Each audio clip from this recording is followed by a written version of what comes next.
Operation Last Domino, April Fuels Briefing. My name is Daniel Vallis and welcome to our channel.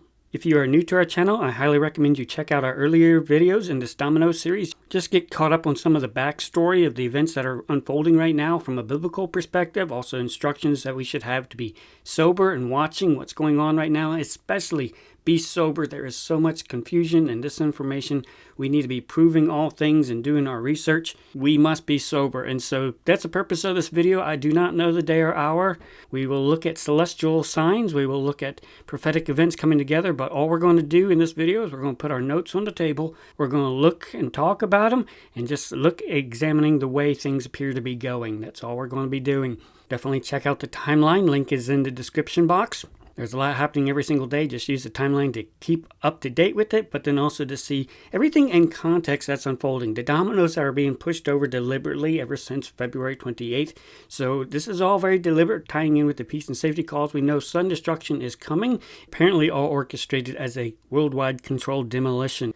And again, as we compare the commemorative events such as Passover, the crucifixion, the resurrection, the triumphal entry, all the things that were happening right now at this time, all the things that are on the commemorative biblical calendar, it's lining up right here at this exact same time. And so we are looking for our Lord to appear the second time, understanding when he came the first time. We're at that exact same picture when the warnings and instructions regarding his second coming were given right at this window. So we're not surprised that it all lines up with everything we've been looking at before too, which also tells us we should expect things to escalate, these birthing pangs that are leading toward the sun destruction. There is a lot happening right now, a lot overlapping. There's a lot of confusion in the political realm too. You certainly get all sorts of confusing and mixed messages from Trump and the American leaders. So it makes it hard to predict where things are going, and that apparently is also being done deliberately. They are drawing it out, but also escalating it. And that's one thing we've seen very consistently, the direction things have been going. The birthing pangs have been growing in intensity, and also the impact that they carry. Each one, it keeps rising. These birthing pangs, these travails are definitely increasing, which also tells us that the sun destruction baby is not that far away. So in our last video, we took some time and we just talked about how the ripple effect goes down through the chain, the cascading effects just from this lockdown of 20% of the world's oil shipping that goes through the Strait of Hormuz and the Persian Gulf area right there. How a number of nations are running on buffers in their strategic petroleum reserves right now, because you suddenly take out 20%. That is a huge chunk of a vital chain that upholds all the other pillars that are the criteria for the days of Noah and Lot. And we talked about that in depth in our last video. But another buffer that nations are running on now too is also the ships, the oil tankers and the LNG tankers that were loaded up and left the Persian Gulf right before the war started. So you have that floating buffer, all that oil and the oil products that are out for delivery, so to speak. It takes weeks for some of them to be delivered to their final destination. So there's two different buffers going on right now that the world is watching, and we're going to look at several news events related to energy and infrastructure and the impacts, and then we're going to look at some political ramifications and the political happenings that are going on right now, and then we'll go back and see how this all ties together with a particular window that is again pointing where we are right now. As we consider the peace and safety calls, we consider those who are saying it, the children of darkness. They will lie to you, so we shouldn't be surprised that there's a lot of lies, deception, and subterfuge going on right now in the news. But then we also need to be observing, soberly watching the birthing pangs that are happening as well too, and that gives us a good idea of the time frame, the apparent time frame that is left. So the Persian Gulf is locked down at the Strait of Hormuz. 20% of the oil is locked up in that area. So most of the ships are still there. They're loaded. They can't leave. A few have been able to leave.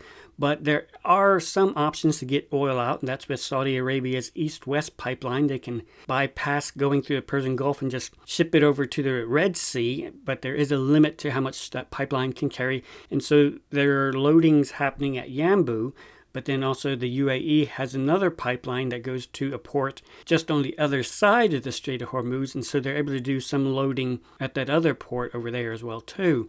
So some oil is still getting out, but it's a small fraction compared to what is normally shipped out on the oil tankers.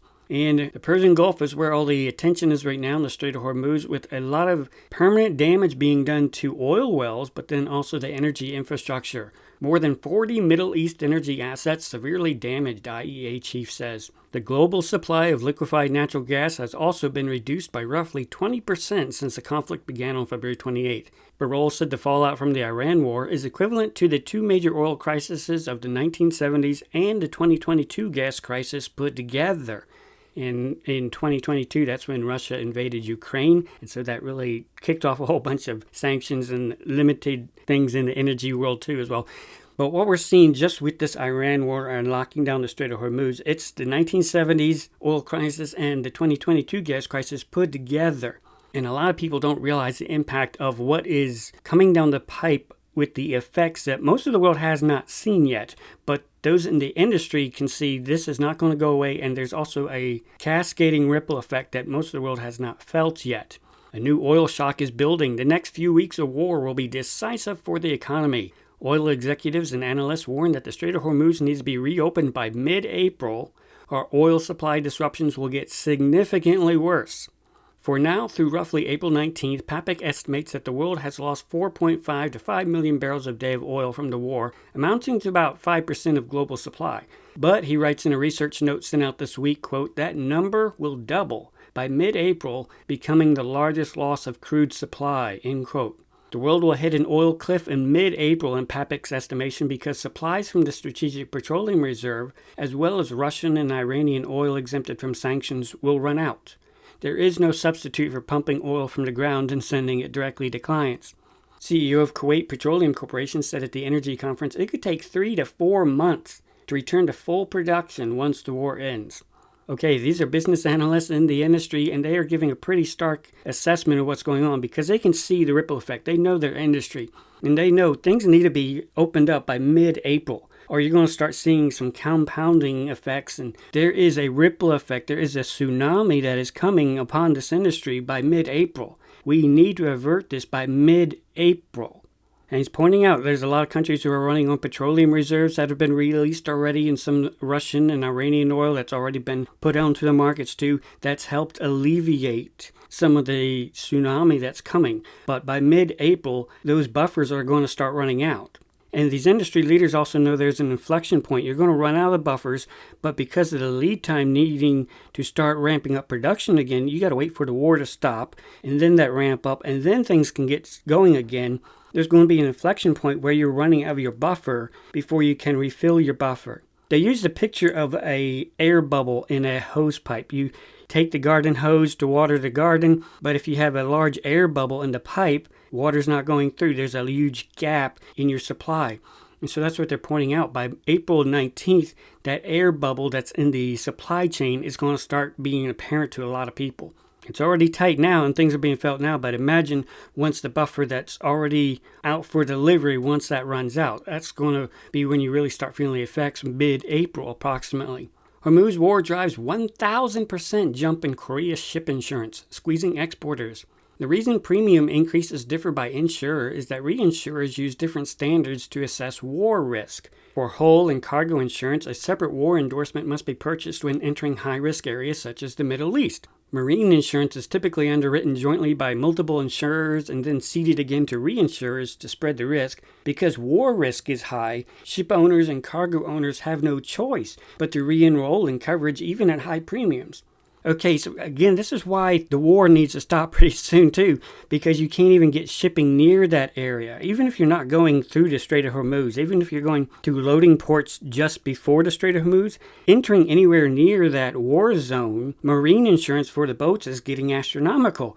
So that's already affecting a lot of purchasing decisions and then passing on cost because of the 1,000 jump in certain Korea ship insurance. So these are some of the knock-on effects that the world is already seeing that need to change really soon, merely because of the economic impact. And again, most of the boats, why they stopped the very first day the war started was not because Iran was threatening them necessarily. It's because their insurance company canceled their policies and said, you aren't going to go anywhere near that Strait of Hormuz because if you do, we're not covering you whatsoever. And so insurance is so important, but because this entire region is under war risk, that changes all the shipping and commerce decisions in that whole area. And then, of course, the knock-on effect from it all. Egypt will slow down large state projects that involve high fuel and diesel consumption for at least 2 months, while fuel allocations for all government vehicles will be cut by 30%, the Prime Minister said. Although Egypt is not directly involved in the conflict, it has been heavily affected, particularly in the energy sector, as it depends on imported fuel. Costs have ballooned with the disruption of oil and gas production and trade across the Middle East. Okay, so you're starting to see more and more governments starting to make pauses on their long-term planning and really cut back, curtail consumption of diesel. Any project that uses a lot of diesel, such as building and construction, you talk about major road projects or major state projects, they're being put on hold just because of the consumption of the fuel that's required for those projects. Fuel surge shuts down half of Thailand's fishing fleet. The surge in crude oil prices is dealing a heavy blow to Thailand's fishing industry. More than half of the country's fishing vessels have been forced to suspend operations. Over 100 of the 300 fishing boats there are now docked. Again, this is starting to affect people's regular daily living, how they go to work, especially industries that require a motor running constantly or a good portion of the time. These small businesses are starting to feel it. Half of Dutch fleet idle as European fishing is hit by high diesel prices. Now the fuel bill is equal to the revenue, so it simply does not work. And so they're talking about the knock-on effect. When you have all these fishers who don't go out to get the fish, then restaurants and food supply chains that have those on their menus or store listings, they'll start cutting back on those too. So there's a ripple effect just from fuel costs, these energy costs, already starting to impact people's daily lives. Russia to ban gasoline exports by local producers from April 1st. The measure is to remain in effect until July 31st, aimed at stabilizing domestic fuel prices. We've already seen that with China, we've seen that with others. Now Russia is doing that as well, taking care of their own domestic needs first, which means that customers who were depending on supplies from Russia are now having to source from others, but the supply is getting more and more scarce as countries start locking down their supplies. 2 of Australia's largest sources of jet fuel could be cut off as South Korea and China eye restrictions. Amid deepening concerns across Asia about the impact of the escalating Middle East conflict, an official at South Korea's transport ministry told The Guardian that, quote, some domestic carriers, quote, had asked authorities to redirect export-bound jet fuel back to the local market due to supply concerns. Australia sources roughly a quarter of its refined fuel imports from South Korea, including 18% of our total jet fuel imports. China, which supplies a third of Australia's jet fuel, has, according to reports, already moved to restrict fuel exports, although Chris Bowen, the energy minister, late last week said Chinese jet fuel supplies were assured until late April or early May. You're already starting to see countries lock down their supplies, but then you see different companies within those countries start saying and start petitioning their own governments of, hey, we need to restrict it even more to make sure that we have what we need. Stop sending it off to other countries. Make sure that we have it for domestic consumption first. And so then those who are dependent on them, such as in this case Australia, guess who gets the raw end of the deal? Pressure mounts on Europe diesel supply as tankers turn away. Tankers that were carrying diesel toward Europe have changed course at sea as the Iran war boosts prices and intensifies competition for supplies. With markets deprived of millions of Persian Gulf barrels, fuel supplies are already under severe pressure in Asia, while oil traders and analysts have said that Europe could face shortages in the coming weeks. Again, this is pointing toward mid-April when they're seeing there's a lot that's on the seas shipping, but is it getting to the destination that's wants? And because of severe pressure in Asia, the price is higher, so buyers are willing to pay a premium just to make sure they get different oil products. So sometimes, like in this case, diesel that was going to Europe, they're just going to redirect and go to Asia because they can get a lot more profit. So again, in this instance, who gets the raw end of the deal? Europe. And so you already have shortages, and this is part of the bubble that they see coming mid-April. Somewhere around there, it's really going to start becoming apparent because buffers are running out. And on top of that, supply is getting more scarce too. Now this also does affect America. America is an oil exporter. Why does a Mid-East war raise U.S. gas prices? Isn't the United States the world's largest oil producer? Yes. But not all American-produced oil can be easily used by American refiners. In December, the United States imported about 200 million barrels of crude oil. That's in 1 month. Fuel made from imported oil often winds up in U.S. gas stations. The type of oil produced in the United States tends to be a higher quality, so-called sweet oil, but domestic refineries are set up to handle heavy and sour oil.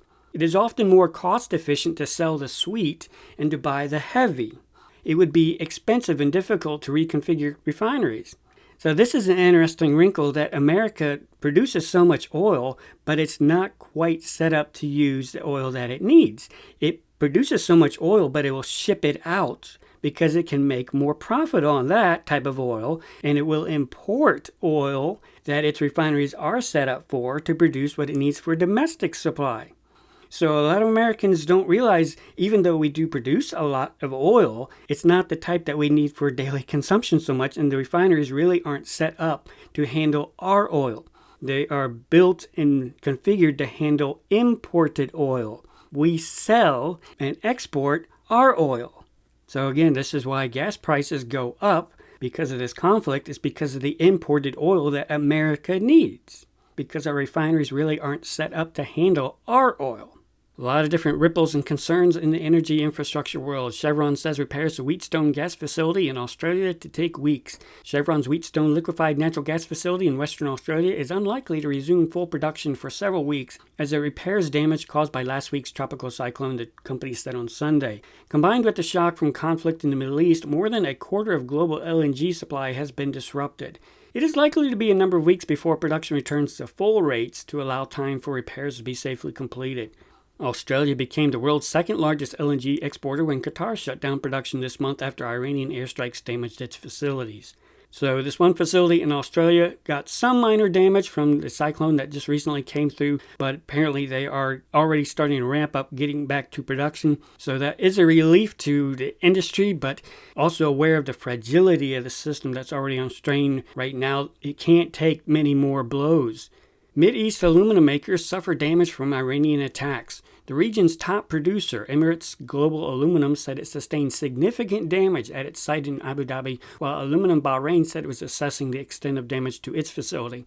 The Middle East accounts for around 9% of global supply, and much of that is now blocked inside Hormuz. Higher commodity prices will weigh on global economies. Aluminum is definitely used in a lot of things, but you're going to start seeing the price for aluminum go up because 9% is now being taken out of the picture. Major Saudi chemical plant shuts down as war disrupts supply. One of the world's largest petrochemical facilities in Saudi Arabia halted production as the Middle East conflict disrupted supply chains and energy operations in the region. I think we'll be seeing more shutdowns of petrochemical plants in the Middle East for the same reasons. Stocks will be building down the manufacturing chain. Several companies have declared force majeure. They've canceled contracts as the supply of feedstocks, what they need for the input, particularly crude oil and naphtha, have been squeezed. Some 30% of global ethylene supplies could be disrupted due to the war. Dow has said this chemical plant is one of the world's largest integrated chemical facilities.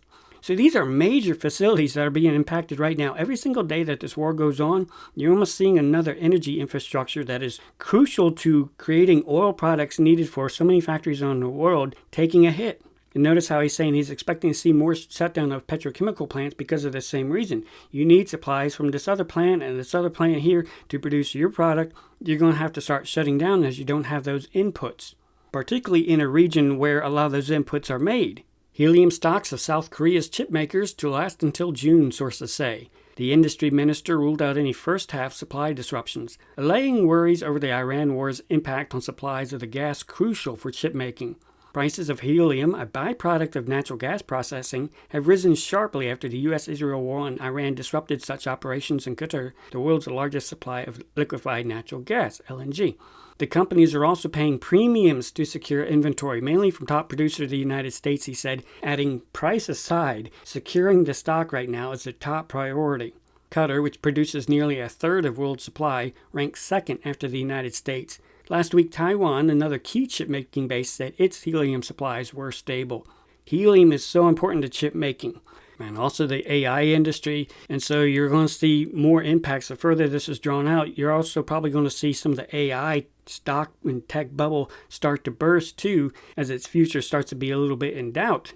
Ukrainian drones on Tuesday struck Russia's Baltic Sea port of Ustlaga for the 5th time in 10 days, and industry sources told Reuters an oil loading terminal was hit, likely adding to Russia's difficulties in exporting crude. Kiev has stepped up attacks on Russia's oil export infrastructure over the past month, launching its heaviest drone strikes of the more than 4-year war against the Baltic ports of Ustlaga and Primorsk. At least 40% of Russia's oil export capacity has been halted due to drone attacks, a disputed strike on a major pipeline, and the seizure of tankers, according to Reuters calculations based on market data. Okay, so the attacks on energy infrastructure right at this crucial time in the war, they're actually increasing, and not just in the Middle East, not just in the Persian Gulf, but also in the Baltic Sea area with the Russia-Ukraine conflict. And so two different areas of the world focusing on similar supply chains, but making the whole situation worse for everybody. And this compounds the cascading effect for everybody too. Petrochemical facility struck in northern Iran. The company takes oil or natural gas and processes them into chemical products used to make everyday materials like plastics and chemicals. So attacks also in the energy infrastructure in Iran too. And of course they're going to retaliate, eye for eye, tit for tat, on similar facilities in the region too. South Korea is examining what they should do about this energy crisis. On the criteria for moving to stage 3, he said, oil prices are currently around $100 to $110, and we'll move up to $120 to $130 and look comprehensively at various conditions, emphasizing at that point consumption also needs to be reduced. To ease the shock of high oil prices, the government is leaving open the possibility of an additional fuel tax cut, securing alternative import channels to prepare for supply disruptions of feedstocks such as naphtha, and reviewing adjustments to usage priorities.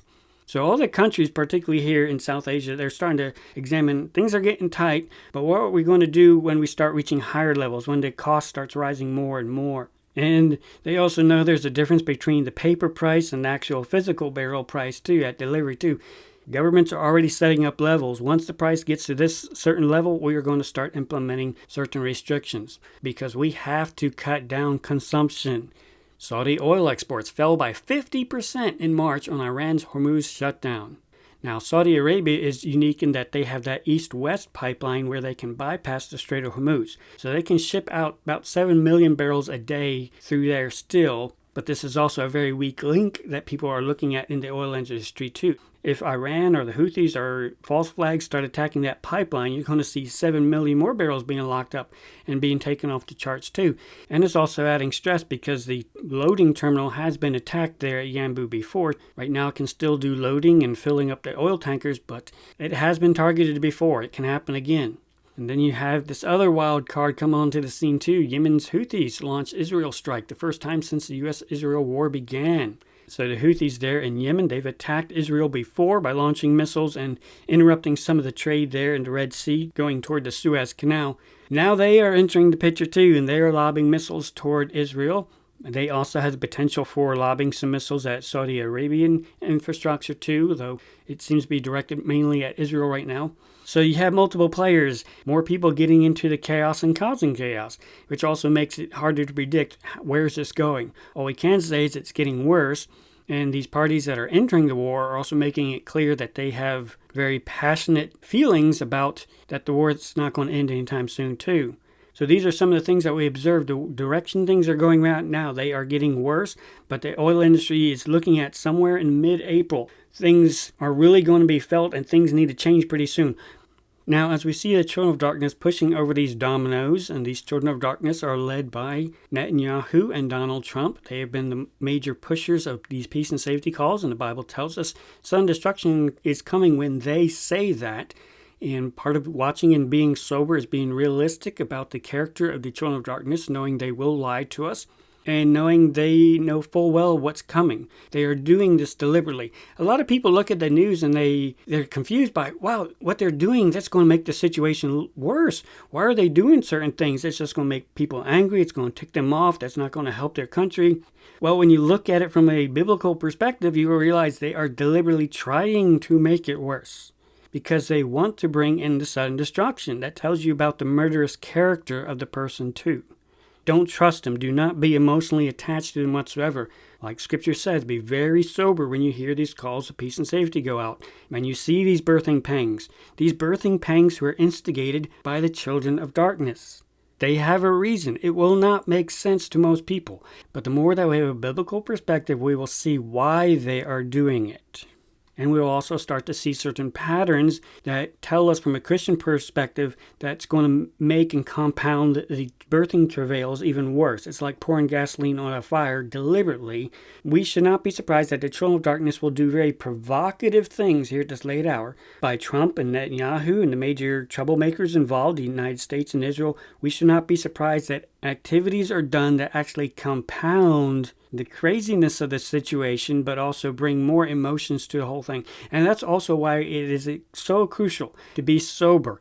They are deliberately trying to raise the emotional energy and emotional levels of this whole situation to build the rage. There's going to be a lot of rage baiting, things they're doing specifically to tick people off, to make people angry, to make people start thinking emotionally instead of logically and soberly. And so again, as Christians, observe, and when you see something that's very emotionally laden, remind yourself to be sober, and then start asking yourself, why are the children of darkness doing that certain thing, or this or that? Why are they doing that now?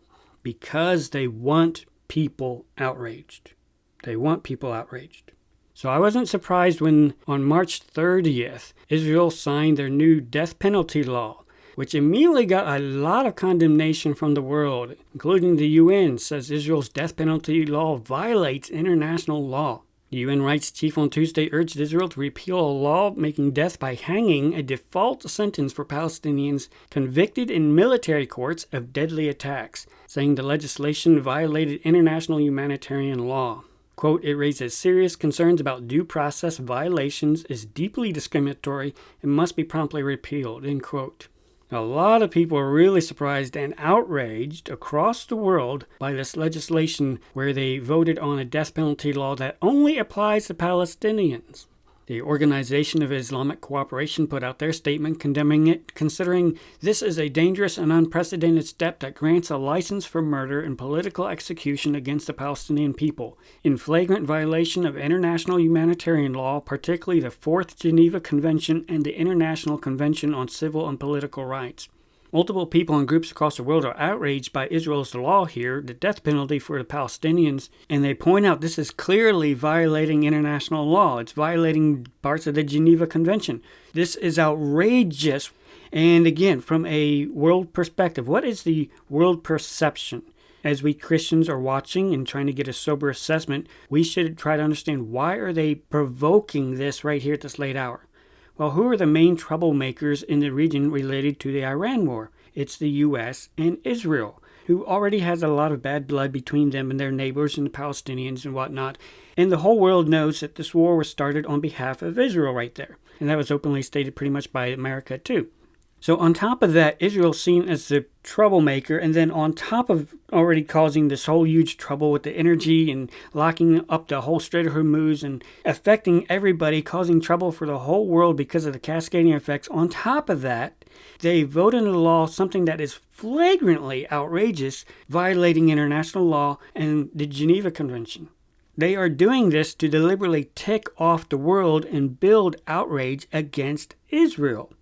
And I've said this before in our domino videos, and this is why you have to be very sober. They will be pushing your buttons. The children of darkness, those that serve the Antichrist, want a war between the three monotheistic religions in the world, which is Judaism, Christianity, and Islam. They want to provoke. They want to create outrage. They want to build the emotions and the rage to add further fuel on top of this conflict. This whole conflict with Iran, it's all part of the birthing pangs that's going to lead towards sudden destruction very soon. They are accelerating it. They are inducing the birthing pangs. And that's how we need to see these very controversial events that are injected by what the world is seeing as by the main troublemaker. Why are they injecting that right now? It's because they are inducing the birthing pangs. Racist death law. Fury erupts worldwide over Israel's execution bill for Palestinians. And multiple countries have come out and basically said, this is totally illegal what you're doing. You need to repeal this immediately. This is a grave violation of international law. Spain, France, Turkey, Amnesty International, the UN, all of them have openly condemned it. Said, you must repeal this. This is blatantly wrong. Blatantly wrong. Why are they doing this, particularly led by one individual there in Israel who's already pretty extreme even by Israeli standards? Why? Because they are inducing these birthing pangs. They want to create outrage. Outrage against Israel. And at the same time that they're publicly announcing that they're going to seize more territory. They're going to seize parts of Lebanon. Israel will occupy southern Lebanon up to the Litany River to create a defensive buffer. Defense Minister Katz said on Tuesday, spelling out for the first time Israel's intent to seize territory amounting to nearly a tenth of Lebanon. Okay, you see multiple things that are ticking off the world. Now they are blatantly stating their intent. We are going to occupy a tenth in this territory and we're going to hold it of another country. And right now they are in open conflict with Hezbollah, who is siding with Iran. And Israel is getting beat up a lot more by Hezbollah than they're letting on too.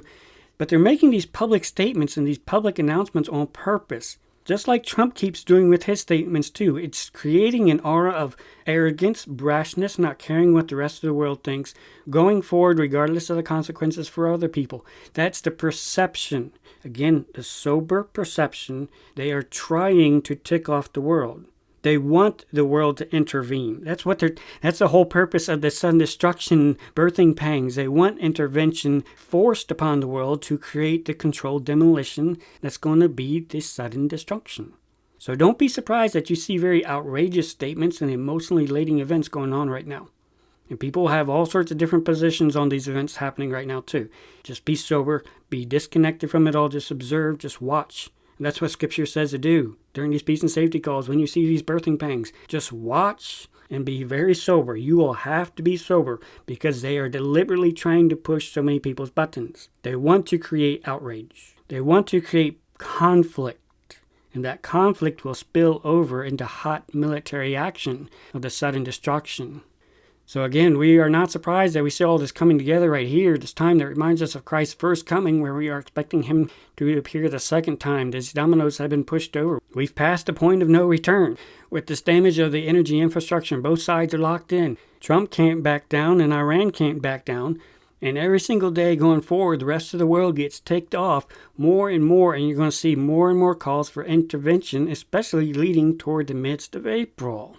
So again, we're not surprised that things seem to be heading in a very deliberate, induced direction. March 30th, Donald Trump said, "We will conclude our lovely stay in Iran by blowing up and completely obliterating all of their electric generating plants, oil wells in Karg Island, and possibly all desalination plants too." Again, this was another deliberate action to push people's buttons and outrage them.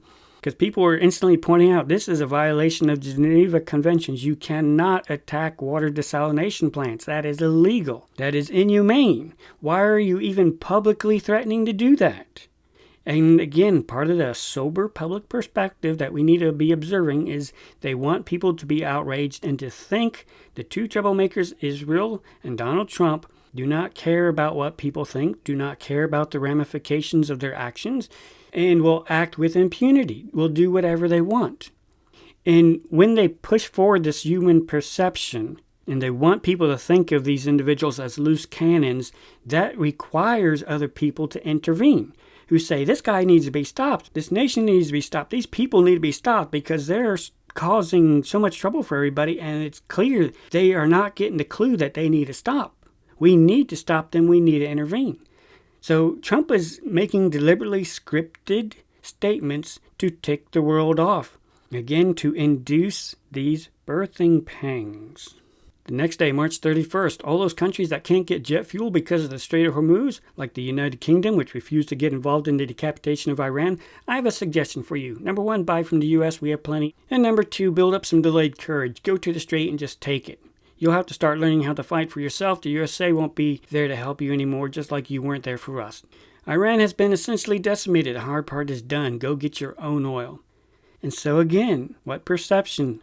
Someone who does not care about the ramifications of his actions. A troublemaker who comes in, makes a royal mess for everybody, and then just leaves. And says, you clean it up. You deal with my problem that I created.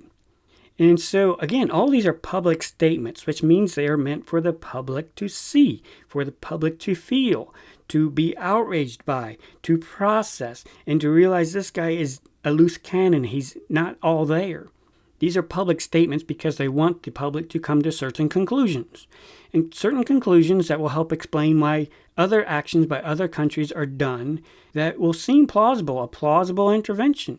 And will actually get a lot of people cheering for the intervention, and will get a lot of people lobbying their own governments of, hey, you need to intervene because so-and-so over there is off his rocker. That's why these public statements are being made. Same day, he tweeted, the country of France wouldn't let planes headed to Israel load up with military supplies fly over French territory. France has been very unhelpful with respect to the butcher of Iran, who has been successfully eliminated. The USA will remember. And so again, he starts coming out as very vindictive against his own allies. And a lot of people are getting the perception that this whole alliance between the US and Europe and with NATO, it's basically dead because trust is gone. When you have your main ally, the United States, suddenly acting like a crazy man, how can you go into war with allies like that? So it's actually destroying the whole concept of a NATO alliance, where you work closely together with your allies and you take direction from certain ones more than others, particularly taking the lead from America. Well, when America suddenly depicts himself as led by a crazy commander, that destroys confidence in the alliance of how they can work with him, because you never know what he's going to do. So that destroys trust, that destroys the alliances. It's destroying so much national creed and respect, so much diplomatic progress that has been gained over all the years working together. And all this is being destroyed on purpose to create a persona of one who is out of control, who's also probably going to be doing something more stupid. He's already been making a mess and leaving it for other people and then criticizing other people when they don't want to be part of his problem, which means unless somebody stops him, he's going to just keep making more and more problems. So that creates a growing call for intervention. April 1st, he tweeted, Iran's new regime president, much less radicalized and far more intelligent than his predecessors, has just asked the United States of America for a ceasefire. We will consider when Hormuz Strait is open, free, and clear. Until then, we are blasting Iran into oblivion, or as they say, back to the Stone Ages. Okay, be sober. First of all, you know he's lying straight to your face, because they do not have a new president. They have the same president they've had since 2024. And Donald Trump is not really a good judge of character as far as intelligence, so you know he's lying about that too. And everything that has been demonstrated in news and by Iran and their even public statements, we know they do not want a ceasefire. They are not backing down. But again, notice how he keeps putting in more threats here. And the threats keep coming across as deranged, unhinged from reality. We're going to blast you back to the Stone Ages. He's talking like a 12-year-old. And so again, that adds to the perception this guy is not mentally stable. He's not acting like an adult in the room. We need an adult in the room to intervene, because he's about to make some more trouble. He's going to start acting like a 12-year-old. He already is. That's the perception. And this keeps being reinforced every single day and keeps growing in intensity with the threats, because this is a 12-year-old who has a machine gun and he can do some damage. And so the rest of the world is starting to get more and ticked off. The more that's becoming blatant that he's lying to the people, manipulating the markets by his statements. He's dragging this out and he's disconnected from reality. Either he's living in his own lies, lying on purpose, lying to himself, or something really is happening and going on behind the scenes. But everything really seems to discount that. So everything seems to be lying toward he's living in his own delusional world, which really makes his leadership come into question. Iran's foreign minister confirms contact with U.S. envoy Witkoff, but denies talks are underway. He said that contacts with the U.S. did not mean that Tehran was in negotiation with Washington. They are not. Quote, there is no truth to the claim of negotiations with any party in Iran. The foreign ministry of Iran plainly says, we are not in any negotiations with you and we do not trust you. So why would we be in negotiations with you? And they have no reason to be in negotiation too, because they hold the cards. They hold the Strait of Hormuz. They are holding the world hostage, primarily the United States and Israel, right now because they hold the cards. They have the strength. And they know the United States isn't going to negotiate in good faith, because the past 2 times that they tried to negotiate, they were stabbed in the back. And so now the trust is gone completely. And they also know America's partner, who's also attacked them, Israel. Israel has no intention of letting up the war either. Israel prepared to keep striking Iran for weeks to come, military spokesman says. So Iran knows they get a lot of attacks from Israel, and Israel's pulling a lot of the strings, and they are the ones who dragged America into the war, the public perception. So they know what's the point of negotiating when Israel, the attack dog in this situation, is just going to keep up the attacks, and they publicly have stated so, and they are continuing the attacks. There is no gesture of goodwill from either of you whatsoever. There are no negotiations going on. And so Iran's president, who they've had for a while, he came out and said, this war is not going to end unless our 5 requirements are met. And number 1, that's a complete halt to U.S. and Israeli attacks on Iran. It's not enough for the U.S. to stop. Israel has to stop too. The conclusion of the war across all fronts, including conflicts against Iran-backed groups throughout the Middle East. So that includes Hezbollah. Pledges that the U.S. and Israel won't attack Iran again in the future, including the establishment of mechanisms to ensure this. Payment of war damages and reparations. And obviously the U.S. and Israel is not going to sign up for that. International recognition of Iran's sovereignty right to exercise authority over the Strait of Hormuz. And of course, Israel and America is not going to sign up for that either. So Iran knows these aren't going to go over well, but these are their demands. They're tired of being stabbed in the back. They're tired of being attacked. And they said this war is not going to stop until these are met. And we're going to make sure they're met, and we're going to keep the Strait of Hormuz closed until these are met. So Iran is not going to be backing down. Iran's in no interest whatsoever for negotiations. So whatever Trump is saying, he's either lying straight to your face, or he is in a delusional world, mentally incompetent to lead. And Trump and the mainstream media, they try to tell people, well, Iran, they're getting beat back. They don't have that many missiles left. Well, what's the reality on the ground? Just today, Iran fires the largest missile barrage in weeks as Israelis set to sit down for Passover Seder. Some 10 ballistic missiles were fired at central Israel. Right after that salvo, another Iranian ballistic missile launch was fired too. And that's just to Israel. There are still other missiles going toward other targets in the Middle East there with the Gulf countries too. But these are just 10 that were toward Israel. And of course, at the same time, Israel's also being attacked by rocket fire from Hezbollah, from Lebanon. Iran's missile fire on Israel had slowed to around 10 to 15 missiles a day in the past 2 weeks, down from around 90 on the first day of the war. Well, they were high at the beginning because there's a lot of missile sites and radar sites and interceptor sites that they had to take out. Once all those sites are taken out, you can just cherry pick and take your time with all the others. But notice this news outlet, the Times of Israel, even they're saying Iran's still firing around 10 to 15 missiles a day at us. And that doesn't include all the drone attacks that they're doing too in the whole region, and missile attacks in other areas too. Iran is still keeping it up. They still hold the cards. Israel knows that because they're on the front line. America pretends that they don't. And this is why I keep telling you, Iran holds all the cards. Iran is not going to surrender. It's also why Trump can't surrender too. He knows he can't walk away from this because the situation will still be there. And then it'll be obvious that Iran is winning and held the cards the entire time. So he's obviously not going to go for that. Today, the president of Iran that President Trump is supposedly imaginationally in communication with, he put out a public letter to the American people. And he is directly addressing the American people, letting them know this is our perspective of the situation here. Now again, be sober when you read this. Both sides are involved in this situation. Both sides are involved in the peace and safety calls. There are going to be good cops, there's going to be bad cops. And you are seeing the same public perception on the world stage that Trump is delusional, he's unhinged, he's arrogant, he's bashful, he doesn't care about what he's doing, the impacts on other people or other nations. He's mentally incompetent too, apparently. And then on the other hand, the world has this perception of Iran. All their diplomats give a very professional, adult response every single time. And so there's a huge contrast that is created in the world's perception.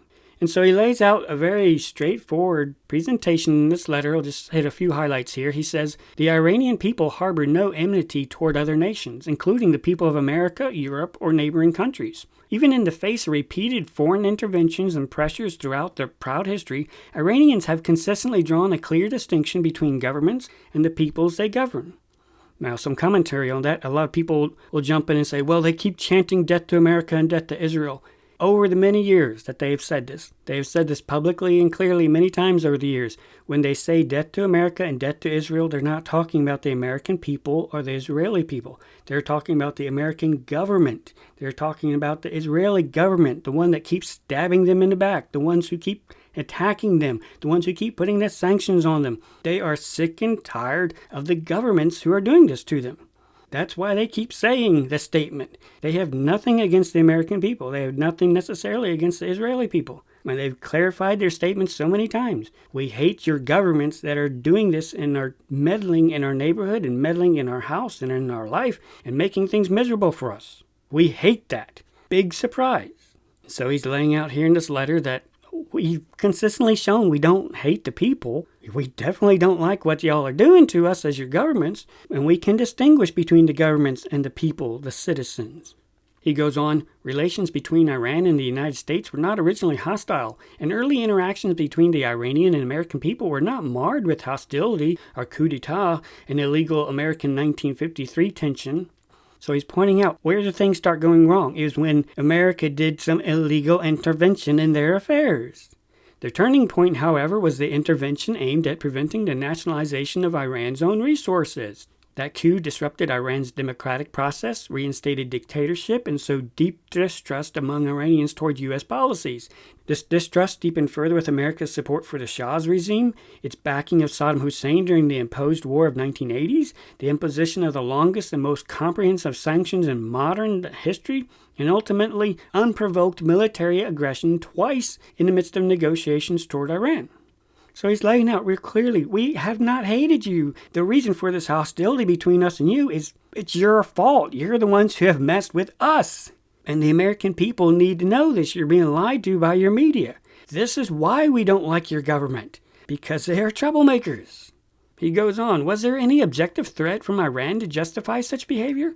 Does the massacre of innocent children, the destruction of cancer treatment pharmaceutical facilities, or boasting about bombing a country quote back to the Stone Ages serve any purpose other than further damaging the United States' global standing? Again, he's laying out pretty clearly, this is a war of aggression, and you are the aggressors. Your government is the aggressors. Quote, attacking Iran's vital infrastructure, including energy and industrial facilities, directly targets the Iranian people, beyond constituting a war crime. So he's laying out very clearly, you have no moral standing to be talking about why you're invading because you are the aggressors. You are the ones committing war crimes. You are the ones bombing schools. Quote, is it not also the case that America has entered this aggression as a proxy for Israel, influenced and manipulated by that regime? Is it not true that Israel, by manufacturing an Iranian threat, seeks to divert global attention away from its crimes toward the Palestinians? I invite you to look beyond the machinery of misinformation, an integral part of this aggression, and instead speak with those who have visited Iran. So again, be sober. He's laying it all clear. Everybody knows who's the aggressor in this situation. Anybody who has studied history, anybody who's lived in this region knows who the aggressor is. They know the reasons that have been put out. They know the meddling that the U.S. has done all over these years. And anybody can do their homework on it too. And anybody who does their homework also knows this aggression is being done on behalf of Israel. The United States is acting as a proxy for Israel. And he's laying out something that everybody in the whole region knows. Israel's the troublemaker, and America's the muscle. They are the bully. He's laying it all out here. This is why you've gone to war, American citizens. And he said, here's an easy way you can prove it to yourself and get aside from the misinformation that your mainstream media and your governments are telling you. Go talk to somebody who has visited Iran. And he goes on to even say, observed many accomplished Iranian immigrants educated in Iran who now teach and conduct research at the world's most prestigious universities and contribute to the most advanced technology firms in the West. Do these realities align with the distortions you are being told about Iran and its people? Friends, these are some pretty bold statements, but he's making it very clear. Again, this is part of the public perception. They are showing on one hand someone who's mentally unstable. They're showing on the other hand a government led by individuals who are adults in the room who can speak very professionally and very reservedly and very soberly and act like adults in the room. They are mature and wise. That's the perception that they're giving and laying it all out clearly.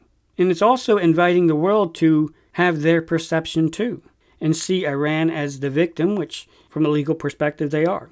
This contrast in the public perception, again, is being done on purpose. And so, again, when you have one hand being very reserved and very well-spoken, very professional, and on the other hand, America and Israel both pretty much acting like they don't care what anybody else in the world thinks, when just acting very brashly and arrogantly with impunity, even about international law, that builds further outrage and that builds further calls for intervention. A level-headed response versus mentally unstable responses. Who's the world going to side with? Well, it's the ones who present themselves as the adults in the room. Pakistan's Ministry of Foreign Affairs released a 5-point initiative of China and Pakistan for restoring peace and security in the Gulf and Middle East region. That's the name of it, restoring peace and stability in the region. And so different nations are starting to come together and saying, how can peace and safety, peace and stability be restored in the world? That is what's at stake right now. And they're starting to realize intervention needs to be done. There needs to be peace talks and for the security of Iran and peaceful resolutions and security of non-military targets and security of the shipping lanes. We need a peace framework. We need a lasting peace. There's growing calls and greater diplomatic alliances demanding some type of intervention that this needs to stop. It needs to stop. And the Bible tells us when you hear them say this, when you hear these calls of peace and safety, there will be birthing pangs and sudden destruction is not that far away. And so friends, don't have false ideas that this is going to get better or things are going to wind down. They are ramping up. These birthing pangs are being induced at this point. Thought it interesting on March 27th, Medvedev, the former president of Russia, nuclear conflict between Israel and Iran in some form is inevitable. No matter how much the Americans talk now about eliminating the nuclear threat in the Middle East, in my opinion, a nuclear conflict between Israel and Iran in some form is inevitable, he answered. The world is starting to see this is not going to get better anytime soon. There is going to be some type of nuclear conflict because it keeps escalating. The ladder of escalation keeps climbing. Somebody is going to end up using a nuclear weapon. And the world is starting to publicly say this. Medvedev is interesting because he's also the one who put out the idea that maybe someone might give Iran a nuclear weapon. He publicly threw that out there at the beginning of the war. You remember that? And so we've warned that don't be surprised if something like that comes up. But the world is expecting that this is going to lead towards sudden destruction pretty soon. They're laying this out for the public perception for a reason, so that it seems plausible how the world events escalated toward a certain conclusion. And the Bible already tells us that's the conclusion we should have, especially as we see these calls of peace and safety increasing. When we hear the children of darkness, those who love the Antichrist and hate Jesus Christ, at this very time that reminds us when he came the first time, they will be most busy in preparations opposing Jesus Christ. Going by the political statements, it's hard to say what Trump himself is going to do, but they seem to be laying a certain public perception of anticipating him to do something royally stupid to make the situation much more worse in the days ahead. And on the other hand, a reserved position by Iran, which seems pretty firm, that they're going to hold the line until things change. So then again, on Trump's hand, that's going to require some bold action to break that stalemate, apparently. That appears to be the way things are going. All of this happening at the same time while there is a countdown with the energy infrastructure and the ripples across the supply chains. There is a countdown, and that's why we keep saying this is Operation Domino. They have kicked over the last domino. We have passed a point of no return. You cannot put the cat back in the bag at this point. So there is a timeline. And so as we are looking and watching the energy news, that gives us an idea of the timeline when the days of Noah and Lot are going to be disrupted. We know Jesus Christ is coming back. He is going to be appearing. He is going to be revealed while life is still going on like normal. There will be some concerns and there will be some suspicions that we are on the threshold of the day of sudden destruction, World War III. But life will still be going on like normal. So we see that window growing smaller and smaller, especially the more that we look at why are they looking at mid-April for this fuel crisis. You remember back on March 24th, we talked about Shell CEO warns Iran conflict could cripple fuel supplies before oil. The world supply of fuel is tightening in South Asia and will soon get squeezed in Northeast Asia, with Europe set to begin seeing shortfalls in April due to the Iran war, Shell CEO said. And they're talking about this bubble, this vacancy that is moving through the supply chain because the Strait of Hormuz has been shut. The world has not seen it yet because of the buffer. We've talked about at the beginning of the war, they were estimating there's going to be a certain shutdown number of days before the oil wells have to shut down, because they're going to be filling up their buffers and their storage tanks there in the Middle East, right around the Persian Gulf. Once those fill up, they're going to have to shut down the wells. Saudi Arabia and the UAE, because they have those pipelines, though, they will still be able to pump some out. But there's going to start being major shutdowns of the oil wells because the supply tanks are filled up. But that also means that the oil tankers that just left before the war started, they're heading out. Those shipments are out for delivery. It's going to take some of them weeks to get to where they're going. And so JP Morgan put out a chart based on the oil flows from the Persian Gulf and Southeast Asia. The red lines are the shipments that are leaving the Persian Gulf. And so they show the number of days that it would take them to arrive at their destination. Some would be arriving at their destination sooner than others. And so while these tankers are still moving, while those countries are running off of their buffers, they know that there's still some incoming. But right behind those ships, there's basically a large bubble, air bubble, moving through the system, moving through the pipe because nothing's there. So once those ships finally dock, that's the last of the major amount of oil. After that, there's going to be a sharp drop-off because there's no more ships coming from the Persian Gulf, which controls 20%. So after those final ships arrive, that's when you're going to see the 20% drops all of a sudden. And so that's what the industry has been looking forward to. When do the last ships arrive? Because the bubble is right behind them. So let's look at it a different way. When we look on the timeline and just look out several months, you can find a link for the wide view timeline in the description box too. We've already been looking at this time as a high time of expectation for Jesus Christ is revealing because of the celestial clock. And we talked about that in our recent series, reviewing the celestial circuit journey. So we're already looking around March 11th when Jupiter is going to be in the midst of Gemini, standing still right in the same spot, almost exactly in line with Sirius, the morning star, which means coming quickly, reminding us of what's on the last page of the Bible. So we're already watching that window, but then also looking forward around April 15th. And that reminds us of when the celestial sign started, April 15th, 2014, when the sun was in the first fish of Pisces, on that date when the sign started, the first blood moon. So we have both of these events where Jupiter was in the midst of Gemini back in 2014. Both of these here again at the same time when the sun is coming full circle, finishing 12 cycles. So in a way that reminds us of the midnight hour, 12, right here at this important celestial time. But then we're also looking in the future, June 9th, there was going to be a conjunction of Jupiter and Venus to the left of Pollux as Jupiter is leaving Gemini. And everything we've studied in our reviewing celestial circuit journey points to looking at Gemini, especially since that was the start of the celestial learning journey. So we have an expectation that toward June 9th, that celestial event, that would be outside the window that we're looking at, although it could be there. But our biggest expectation is while it is right here in the midst of Gemini, toward the midst of Gemini, we're at both of these reminders of how the celestial sign started in 2014. And now it's taken 12 years for Jupiter to come back to this same spot. Right here at the same time, that reminds us of Christ's first coming. So there's a lot of expectation. I'm not surprised that the dominoes seem to be kicked into gear right here, and where they really seem to be inducing the labor pangs too. So we're going to continue watching this high watch time, especially in April, knowing it could go beyond that, but they really seem to be kicking things over right here in April.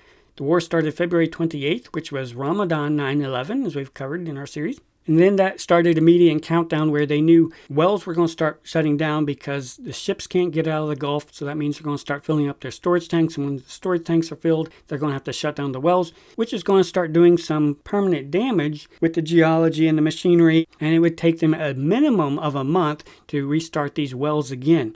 So already the industry knew from day one on the 28th, they knew somewhere around the midst of April, at a minimum, the middle of April. But they also knew there were so many ships already out for delivery of oil. They had just left the Persian Gulf right before the war. So it's going to take them several weeks to get to their destination.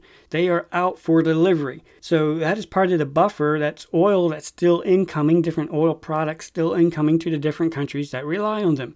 Africa, their latest deliveries would be about the 20th of March to the 1st of April. The last ones for Asia would be arriving around April 1st. The last ones for Europe would be arriving around the 10th of April. For the USA, the 15th of April. For Australia, the 20th of April. Again, those are the latest estimates. All the boats should have arrived by that date that were leaving just as the war was starting. So the industry knows this is oil that is still in the pipeline. It's still coming. It's still going to be delivered. It's out for delivery, but those are the last boats. So with the last of the deliveries, that's when you're really going to start feeling it. That's when it's going to be apparent that there is a bubble in the hose pipe, and that is when you're really going to feel the shortages because you're not going to have anything else coming in. No other deliveries coming in. You're going to have to start scrambling to get them from somewhere else. So you're going to feel the 20% drop somewhere around the midst of April. And that's what they keep warning about. Europe especially is going to start really feeling it come the midst of April because that's when their last deliveries that are still in the way stop. So this is also important too. The industry is not looking at just this window, looking at what are the impacts. How long will life go back to normal if we ever stop this war? How long will it take to come back online? How big is this bubble that is in the pipe?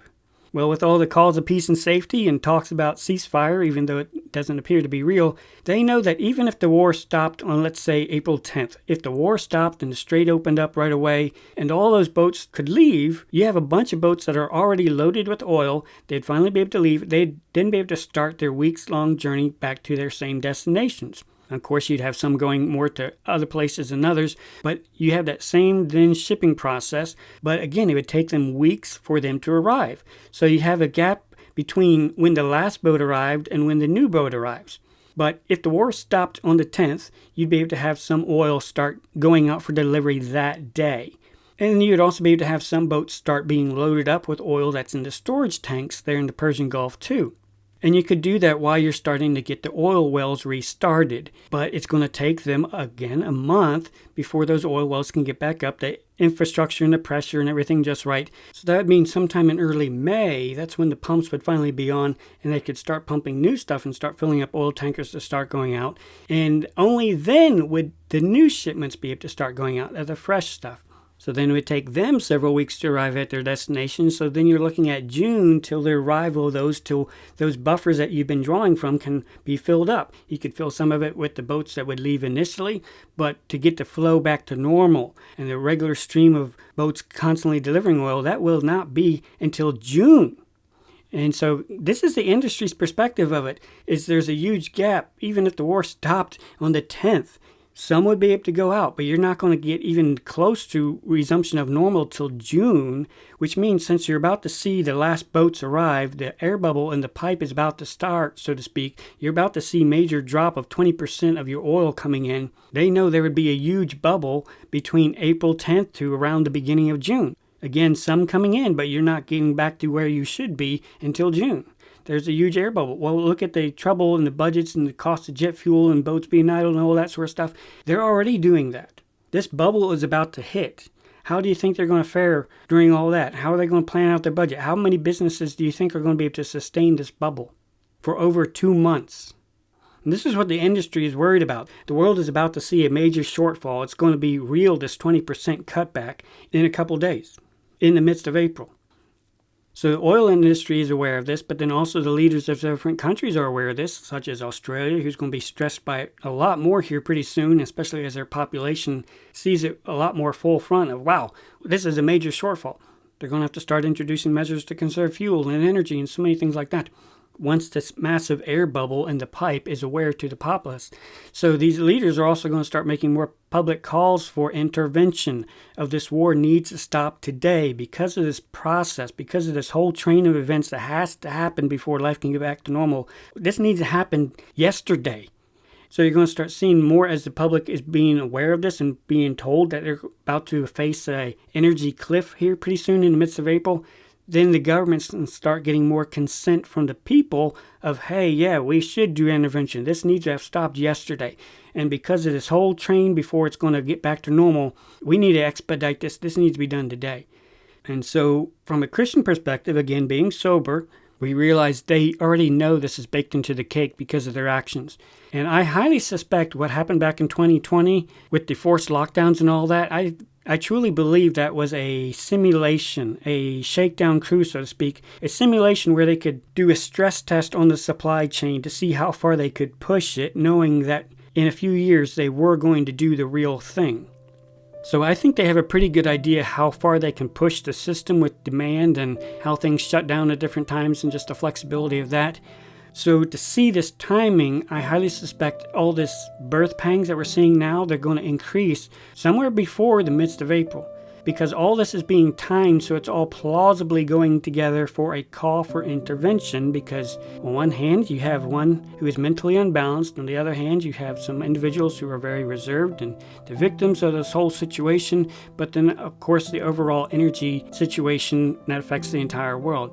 So you are going to see greater calls for intervention. You're going to see greater bombastic statements in the news, too, by the U.S. and Trump and Israel, too. And you're also going to see more decisive demonstrations by Iran that, yeah, they hold all the cards. And so that is also going to force a response by Trump to show that he's in control and whatnot and all that, too. So, friends, we put all these notes on the table to help you see the overall situation, how they're pushing all these dominoes, what to expect in the news, what to expect Trump to go and what direction you expect to see things possibly go to right here while we see they are inducing the birthing pangs of the sudden destruction. And so the more that we see that things are moving in a very predictable direction. Ever since day one, the very first video we put out in this series, it keeps going in that same direction. And the more that we're sober, we can see that, and praise the Lord for the wisdom and insight He's giving to the crazy events that are unfolding on the world. And that's where we get our wisdom. It's from Him. And this is why we need to draw nigh to Him with a true heart at this late hour. We need to hear from Him. So definitely download the timeline, review it every single day. Remind yourself of what Jesus Christ did the first time He came, what still has to be done prophetically, and that should underscore your understanding of a lot that we see happening right now.